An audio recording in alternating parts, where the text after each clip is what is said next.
საფრანგეთის შინაგანსახმის სამინისტრომ ქვეყნიდან კრემლის პროპაგანდისტი ჟურნალისტის ქსენია ფედოროვას გაძევების გადაწყვეტილება მიიღო. ვლადიმერ პუტინის მთავრობის რუბრიკად წოდებული საერთაშორისო ტელეარხის Russia Today-ის ფრანგული ბიუროს ყოფილი ხელმძღვანელისა და ამჟამად ადგილობრივი მილიარდერის ვენსან ბოლორის მედია ჰოლდინგის ერთ-ერთი წამყვანი სახის წინააღმდეგ პარიზს არაერთი ბრალდება აქვს. კერძოდ, ფრანგული სამართალდამცავი სტრუქტურების განცხადებით ჟურნალისტის ხედვები და მის მიერ საჯაროდ გაჟღერებული ნარატივი წარმოადგენს რუსეთის ხელისუფლების დეზინფორმაციული კამპანიის ნაწილს, რომელიც ხელს უწყობს საფრანგეთის სახელმწიფოს ძირითადი ინტერესებისთვის დამაზიანებელი რიტორიკის გავრცელებას.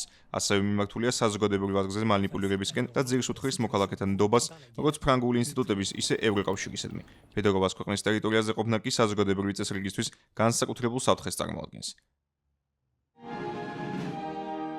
პარიზისთვის ბოლო წლით სავარაუდოდ იქცა ბასტილიის დღისადმი მიძღვნილი აღლომის შესახებ გაკეთებული განცხადება, როდესაც რუსმა ჟურნალისტმა თქვა, რომ ეროვნულ დღესასწაულზე მსურველთა კოალიციის წევრი სხვადასხვა ქვეყნიდან წარმოდგენილი 500-ზე მეტი სამხედრო მანიშნებელია საფრანგეთის რუსეთთან ომის სამზადისისა.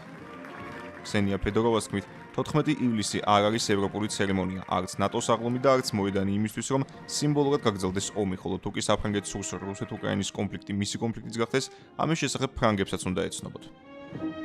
პროპაგანდისტის სიტყვებს მალევე უპასუხეს საგარეო საქმეთა სამინისტროდან. საფრანგეთის დიპლომატიური უწყების თქმით, თუ კი კრემლს არ მოსწონს აღლომზე მიწვეულთა სია, ესე იგი ეს კარგი სიაა. ქსენია ფედოროვა გეგმავს დაუყოვნებლივ გაასაჩივროს სამართალდამცავი სტრუქტურების ვერდიქტი.